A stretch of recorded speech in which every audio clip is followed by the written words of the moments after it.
Hi hello sweeties, welcome to my story world.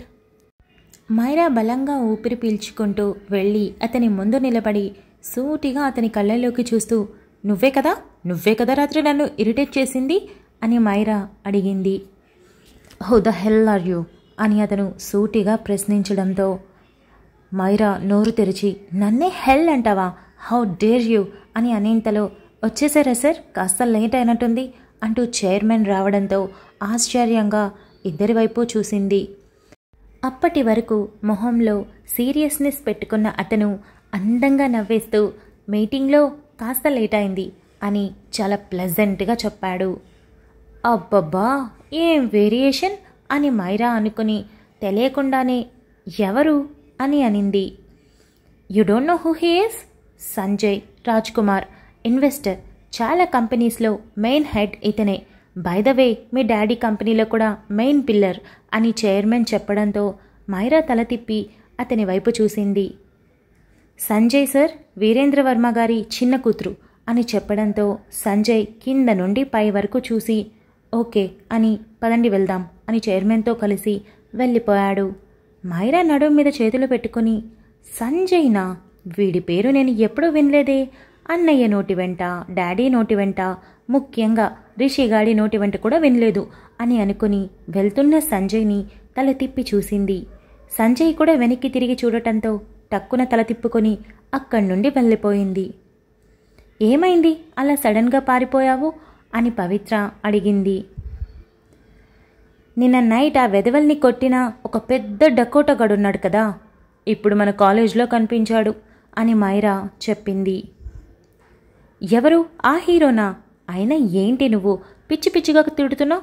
అతను ఎంత స్మార్ట్గా ఉన్నాడు, అన్నింటికీ మించి మనకి హెల్ప్ చేశాడు అని పవిత్ర చెప్పింది. వాడు హెల్ప్ చేశాడా?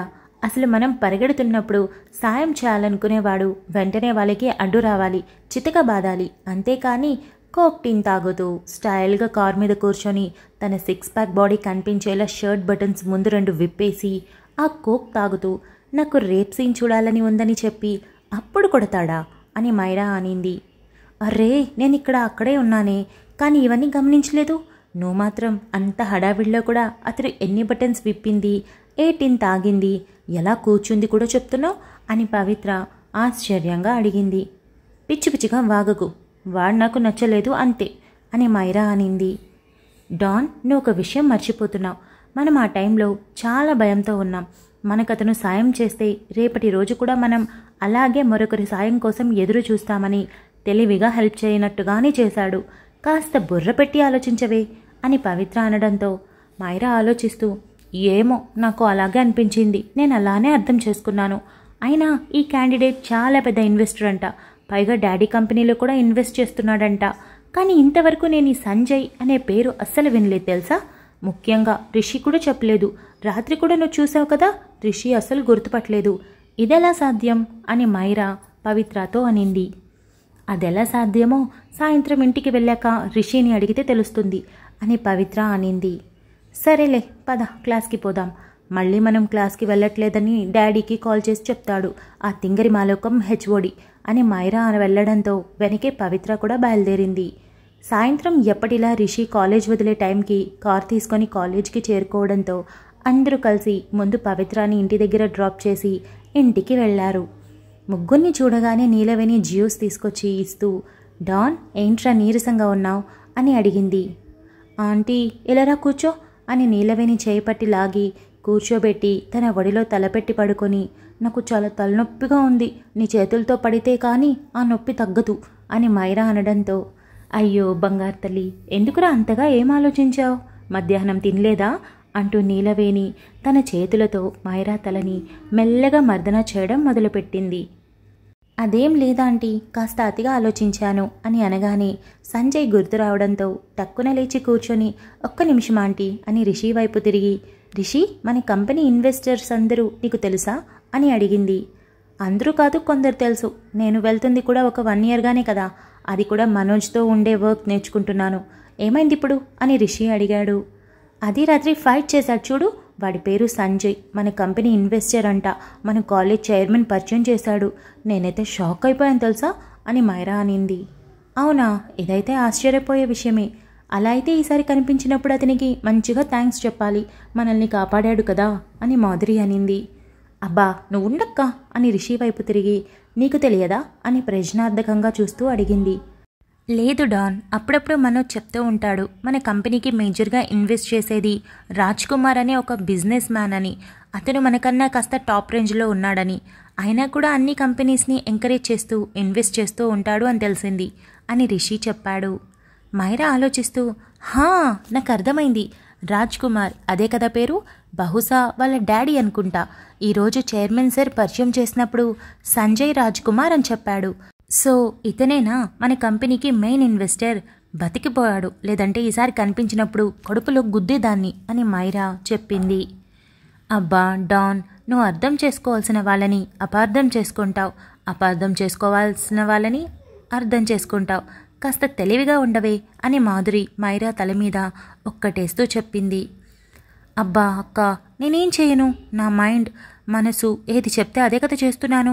ఇప్పుడేంటి, ఈసారి ఆయన గారు కనిపిస్తే నేను థ్యాంక్స్ చెప్పాలి, అదే కదా, చెప్తాన్లే అని మైరా అనింది. నీలవేణి మైరా చేయి పట్టుకొని, అది కాదు చిట్టి తల్లి, ఎప్పుడైనా మనకి ఎవరైనా సాయం చేస్తే అది ప్రత్యక్షంగా కానీ పరోక్షంగా కానీ మనం కృతజ్ఞతలు చెప్పాలి. అదే ఒకవేళ వాళ్ళు ఏ సాయం చేయకుండా ఉండి మన జీవితంలో ఏదైనా అగాధం నిండిపోతే అది మనకి జీవితాంతం ఎంత కష్టాన్ని మిగులుస్తుంది, ఆలోచించు నాన్నా అని నీలవేణి అర్థమయ్యేలా చెప్పింది. మైరా తల పక్కకు వేలాడేసి క్యూట్గా చూస్తూ, ఐ లవ్ యూ నీలు, నువ్వెంత బాగా చెప్తావు. వచ్చే జన్మలో వీడికి నువ్వు అమ్మగా పుట్టకు, నాకే నువ్వు అమ్మగా కావాలి. మా అమ్మ ఎంత మంచిదో ఏమో నాకు తెలియదు, నాకు తెలిసిన క్యూటీ పై నువ్వే అని అనింది. నీలవేణి మైరాకి జ్యూస్ గ్లాస్ అందిస్తూ, అలా అయితే నువ్వు నేను చెప్పిన మాట వినాలి కదా, కానీ ఎక్కడ వింటున్నావు, రోజు రోజుకి అల్లరి పెరిగిపోతుంది. ఇప్పుడు నా చిట్టి తల్లి చాలా పెద్దదైంది, తెలుస్తుందా నీకు అని అడిగింది. అమ్మా అది చిట్టి తల్లి కాదు, బండతల్లి. ఒక్కసారి ఆకారం చూడు, మాధురి ఏమో స్లిమ్గా ఉంది, ఇదేమో డ్రమ్ములా ఉంది అని రిషి అన్నాడు. రేయ్ బండ సచ్చినోడా అని రిషి వైపు గుర్రుగా చూస్తూ, నీకదే బాగా కనిపిస్తుందిరా అని నోట్లో గొనగడంతో రిషికి అర్థమై చేతులు ఎత్తి దండం పెడుతూ, అమ్మ తల్లి నీతో నేను వేగలేను, నేను కాస్త ఫ్రెష్ అవ్వాలి. ఈరోజు హెవీ వర్క్తో మీ అన్నయ్య నా పీక మీద కూర్చొని మొత్తం చేయించాడు అని లేచి రూంలోకి వెళ్ళాడు. ఆ తర్వాత మాధురి మైరా కూడా ఫ్రెష్ అవ్వడానికి వెళ్ళిపోయారు. టైం 7 అవుతూ ఉండగా ముగ్గురు కూర్చొని టీవీ చూస్తూ స్నాక్స్ తింటూ, రిషి డబ్బులు ఇచ్చేశావా అని మైరా అడిగింది. మిమ్మల్ని పొద్దున కాలేజ్లో వదలగానే ముందు అక్కడికే వెళ్ళి సరితమ్మకి డబ్బులిచ్చేసి ఆఫీస్కి వెళ్ళాను. కొత్తగా మరో ముగ్గురు కూడా వచ్చారంట, నిన్నొకసారి వచ్చి కలవమని చెప్పింది అని రిషి చెప్పాడు. అవునా, అయితే ఈ సండే వెళ్లాల్సిందే అని మైరా అనింది. డాన్, నాకు కూడా ఆ ప్లేస్ అంటే ఏమైనా భలే ఇష్టం రా, ఎక్కడ దొరకని మనశ్శాంతి దొరుకుతుంది, ఎంత బాగుంటుందో అసలు, రోజు క్షణాల్లో గడిచిపోతుంది అని మాధురి అనింది. ఈ వీకెండ్ వెళదాం అక్క, పోయిన వారం వెళ్ళలేదు కదా, నాకు కూడా కాస్త బెంగగానే ఉంది అని మైరా అంటూ ఉండగానే వీరేంద్రవర్మతో పాటు మనోజ్ ఆఫీస్ నుండి వచ్చారు. మైరా వీరేంద్రవర్మన్ చూడగానే వెళ్ళి టైట్గా హగ్గిచ్చి, how was your day daddy అని అడిగింది. వీరేంద్రవర్మ నవ్వుతూ, ఎప్పుడూ ఉండేవరకే కదరా, సరే కూర్చో, మీతో ఒక ముఖ్యమైన విషయం మాట్లాడాలి, మనోజ్ నువ్వు కూడా అని అనడంతో అందరూ కూర్చున్నారు. రిషి లేచి వీరేంద్రవర్మకి కాస్త పక్కనే నిలబడ్డాడు. నీలవేణి ఇద్దరి కోసం మంచినీళ్లు తేవడంతో తాగి, డాన్, మాధురి, మీ ఇద్దరి విషయంలో నేను ఏ నిర్ణయం తీసుకున్నా కరెక్ట్ అని నమ్ముతారు అనుకుంటున్నా. ఎందుకంటే ఏ విషయమైనా 1కి 10 సార్లు ఆలోచిస్తాను. మీకు నా మీద నమ్మకం ఉంది కదా అని వీరేంద్రవర్మ అడిగాడు. డాడీ, అందులో అసలు సందేహం లేదు, నువ్వు మాకు చాలా ఫ్రీడమ్ ఇచ్చావు. అలానే మేము ఏం చేసినా వెనక నిలబడి గమనిస్తూ మమ్మల్ని ఎప్పటికప్పుడు గైడ్ చేస్తూ ఉంటావు. అలాంటప్పుడు నీ డెసిషన్స్ తప్పని ఎందుకు అనుకుంటాం? అస్సలు ఆలోచన లేదు అని మాధురి అనింది. అవును డాడీ, అయినా నువ్వు ఇలా పర్మిషన్ అడిగావు అంటే పెద్ద విషయమే ఉంది, ఇప్పుడేం చెప్పబోతున్నావు అని మైరా అడిగింది. వీరేంద్రవర్మ నవ్వుతూ, మీ ఇద్దరికీ పెళ్లి చేయాలి అనుకుంటున్నాను, ఇద్దరిని ఒకే చోటికి పంపించాలి అనుకుంటున్నాను అని చెప్పాడు. అక్కడే ఉన్న రిషికి ఒక్కసారిగా ఊపిరాడనట్టు అయింది. అక్కడే నవ్వుతూ కూర్చొని ఉన్న మాధురి వైపు తన చూపు మళ్లించాడు. మాధురి మొహంలో నవ్వు చూసి తెలియకుండానే కళ్ళల్లో కన్నీళ్లతో బ్లర్గా మారిపోయాయి. మైరా ఆ మాట వినగానే ముందు రిషి వైపునే చూసింది.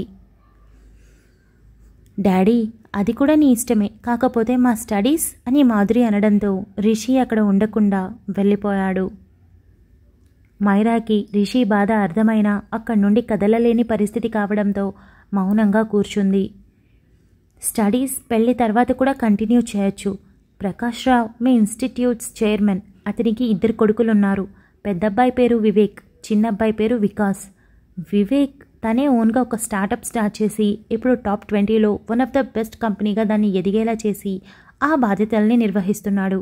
చిన్నబ్బాయి వికాస్ అన్నయ్యకి సాయంగా ఇన్నాళ్ళు ఉన్నాడు. ఇక మీద మీ ఇన్స్టిట్యూషన్స్కి మేనేజింగ్ డైరెక్టర్ హోదాలో బాధ్యతల్ని తీసుకోబోతున్నాడు అని వీరేంద్రవర్మ చెప్పాడు.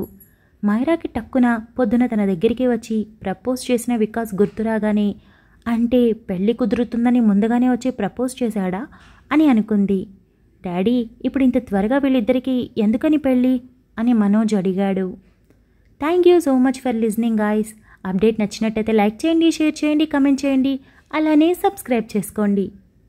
వచ్చేసాను ముచ్చట్లకి.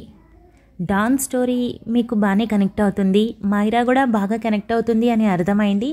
అండ్ వెళ్ళే కొద్దీ మైరా మీకు పెద్ద డ్రగ్లా మైండ్లోకి ఎక్కేస్తుంది. అంటే చాలా చాలా అడిక్ట్ అయిపోతారు. ఎందుకంటే తన పర్ఫార్మెన్స్ అలా అది ఆ క్యారెక్టర్ అలా ఉంటుంది.